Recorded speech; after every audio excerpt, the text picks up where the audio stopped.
Danielle Sutton is a war veteran, a mother of two, and the first black woman to serve as president of the United States. But when we meet her, she's not facing down enemies of the state. She's arguing with her 17-year-old daughter Serena, who snuck out of the White House to party at a Georgetown bar and ended up on the late-night news. The next day, President Sutton delivers a speech outlining her plan to fight global hunger by offering microloans in digital currency to struggling African farmers. She highlights how many in sub-Saharan Africa lack access to banking and rely on hidden cash to buy seeds. Her goal: to rally world leaders at the G20 summit to support the initiative. One reporter even questions how Sutton can protect an entire nation when she can't control her own daughter. With her image on the line, Sutton decides to bring her whole family, husband Derek, daughter Serena, and young son Demetrius, along with her to the G20 summit in Cape Town, South Africa. Joining them are Agent Manny Ruiz, the president's loyal longtime bodyguard, and Joanna Worth, the U.S. Treasury Secretary. But not everyone at the summit is on board. She faces resistance from British Prime Minister Oliver Everett and needs to win over power players like Elena Romano, the new head of the IMF. Meanwhile, in Budapest, a woman named Quol arrives at a church to deliver a crypto wallet. She demands payment on delivery, but the man insists her funds will be released once the blockchain confirms the trades. Sensing a double cross, she attacks him and escapes, only to be pursued down the street. She slips into a bar, removes her coat to blend in, but is ambushed by Rutledge. He injects her with a sedative and steals the wallet. Back at the summit, everything seems normal, as world leaders pose for photos. But behind the scenes, Rutledge's team has already infiltrated hotel security.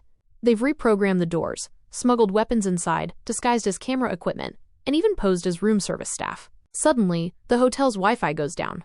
A bomb detonates in the CAT team's hotel room. Gas seeps into the ballroom. The doors lock, and the world's most powerful leaders start to choke as security is wiped out. A few moments later, what seems like a rescue team enters the ballroom. But it's another trap. A leader tries to leave and is shot in the head. The attackers separate the politicians from their spouses. Luckily, a handful of nations had their security agents already inside. As the chaos unfolds, Manny tries to escort her and Joanna out. But when Sutton runs back to save the UK Prime Minister, she's nearly caught. But her agent reacts fast, taking out the threat.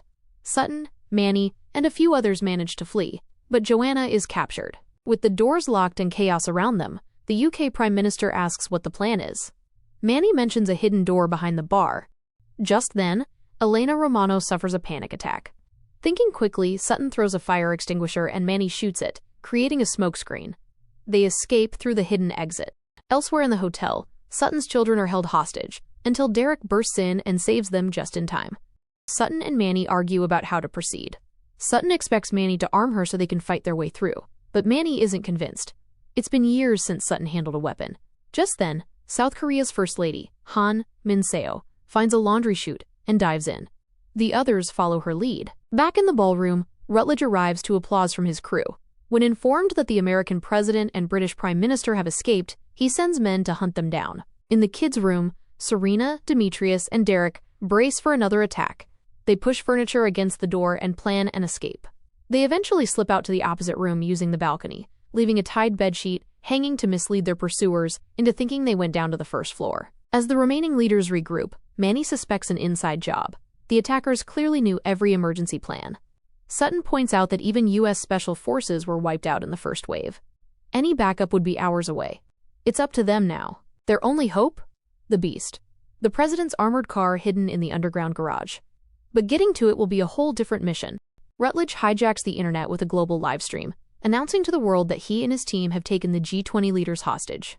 He accuses world powers of planning to rob weaker nations, reset the global monetary system, and manipulate citizens through financial control. He calls for mass rebellion, urging people to pull their money from banks and markets and pour it into crypto, which he claims is the only form of currency governments can't control. If anyone tries to stop him, he threatens to begin executing world leaders on camera. Back in the US, the intelligence community begin facial recognition analysis. They discover Rutledge is Edward Rutledge, a former Australian Special Forces soldier. The revelation shocks them. The FBI already had a file on him. How did he get past the security checks? Derek tries to keep the kids calm. Serena wants to go find her mother, but Derek insists they had already planned for a situation like this. Their number one priority is getting the kids out alive. In the laundry room, the British Prime Minister wants to wait for backup, but Sutton isn't buying it. She reminds them that it's the so-called cavalry who hijacked the summit in the first place. While the Prime Minister stays behind, the other women decide to follow Sutton. Rutledge begins forcing the captured leaders to speak in front of a camera. First up is the South Korean president, who immediately notices something odd about the script. It's a pangram, a sentence that contains every letter of the alphabet. If recorded, it could be used to generate deepfakes of their voices saying anything. When he refuses to comply, Rutledge slices off his ear. The rest fall in line, terrified. The U.S. task force, led by Mosley, is completely blind. All surveillance has been cut. Any military intervention could lead to hostages being killed and might trigger an international incident. They decide to meet with representatives from the other 19 countries to come up with a collective plan. Then, the first deepfake videos drop online. In one, the German chancellor says the new world currency will allow governments to track every move their citizens make, allegedly Sutton's plan. In another, the French prime minister brags about using the digital currency to influence elections and enrich himself. The world watches in horror. Panic spreads. And just as Rutledge planned, cryptocurrency begins to skyrocket while national currencies spiral. Turns out, it was financial warfare. The crypto wallet Rutledge stole from Cole is loaded, and the more panic spreads, the richer he becomes. The laundry room is breached. The group climbs into the ceiling and onto the elevator. But as they descend, the British PM hits his hand, yells in pain, and accidentally alerts the mercenaries below. The mercs go quiet. A trap. Sutton steps into the elevator and is attacked. She's nearly choked out, but Elena Romano, still clinging to the top, uses a torn piece of Sutton's dress to wrap around the mercenary's neck and yank it upward, knocking him out. Sutton uses the opportunity to gun down the mercenary, strangling Danny. Serena and her family are trying to figure out how Rutledge is still broadcasting when the entire hotel network is down.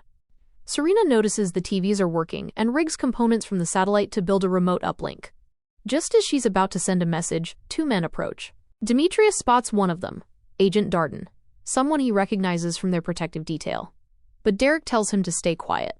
Something's off. Derek confronts Darden, accusing him of betrayal. But Darden snaps, saying Sutton betrayed the U.S. first when she chose African farmers over American citizens. As Serena hits send, the device makes a sound, exposing them. Darden searches the room but finds nothing, because the kids are now clinging to the edge of the building. In a hotel kitchen where 5 hostages are being held, Sutton secretly sees the devastating effects of Rutledge's plan on the news. If people keep pulling money from banks, the economy crashes, and Rutledge cashes out big. Sutton doesn't want to leave without saving the hostages. Manny tries to stop her, reminding her she's the president. Sutton refuses to abandon innocent people. They hatch a plan. Manny creates a diversion, flooding the floor and electrifying the water, zapping one of the guards. Sutton charges in, gun blazing, and shoots another in the leg. But when she let him get too close, he attacks. She grabs a frying pan and slams it into his head, knocking him out, or so she thinks. As she unties the hostages, the mercenary revives and aims a gun at her, but Manny leaps in and takes the bullet, saving her life. Outside, chaos erupts globally. Markets tank. Protests begin. The U.S. team receives Serena's message. The president is still alive. And now they know Darden is a traitor. Rutledge sees a news report on TV that the U.S. carrier group is 3 hours away. He's losing control, so he decides it's time to start executing hostages, one by one, to make Sutton surrender. Some of the hostages Sutton saved earlier are revealed to be South African agents, who were embedded as kitchen staff. Sutton instructs them to help find her family, and they exchange radios for communication. Rutledge escalates the chaos by shooting the Australian Prime Minister dead. Sutton and her team finally make it to the Beast, her armored vehicle, preparing to escape. But then Derek radios in, Rutledge has captured Sutton's husband, threatening to kill him if Sutton doesn't reveal her location. Sutton asks what Rutledge wants with all this. He tells her plainly, he wants her. Then he spots Sutton's kids on surveillance, giving her an ultimatum, surrender or they die. He lets Derek speak on the walkie-talkie, but Derek yells, "Darden is one of them!" before Darden punches him and the mercenaries beat him. Hearing this, Sutton breaks down, says she loves their kids, and reveals her location. As she surrenders, the South Korean First Lady hugs her, thanking her for everything before escaping in the Beast with the others. When Manny realizes Sutton isn't with them, he jumps out of the moving vehicle to go after her. At the poolside, Sutton's kids are cornered by Rutledge's men, but just in time, the South African agents she saved earlier show up and rescue them. Agent Darden arrives to pick up Sutton, but Manny ambushes him, kills him, and Sutton is saved again, thanks to the returning Beast, now driven by the UK Prime Minister and others. They came back for her. Serena checks in on radio.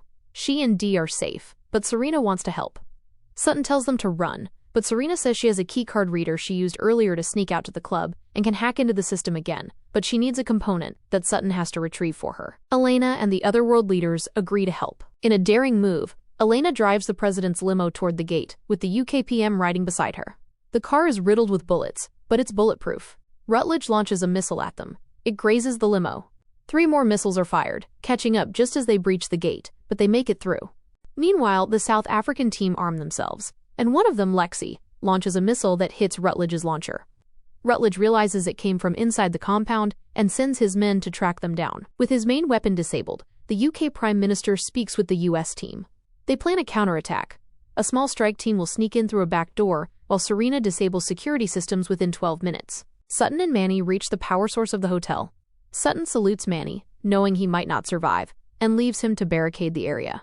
Manny turns off the lights in the East Wing as Sutton clears the route for Serena to get the part she needs.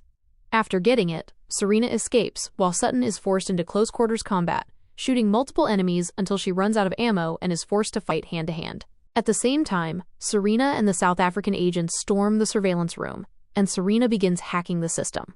Sutton manages to choke out her attacker just as the US Navy SEALs approach the G20 building. She calls for Manny to turn the lights back on, and though he's bleeding out, he does it. Serena unlocks the doors, allowing the SEALs into the building, and switches the surveillance feed to her mom's floor.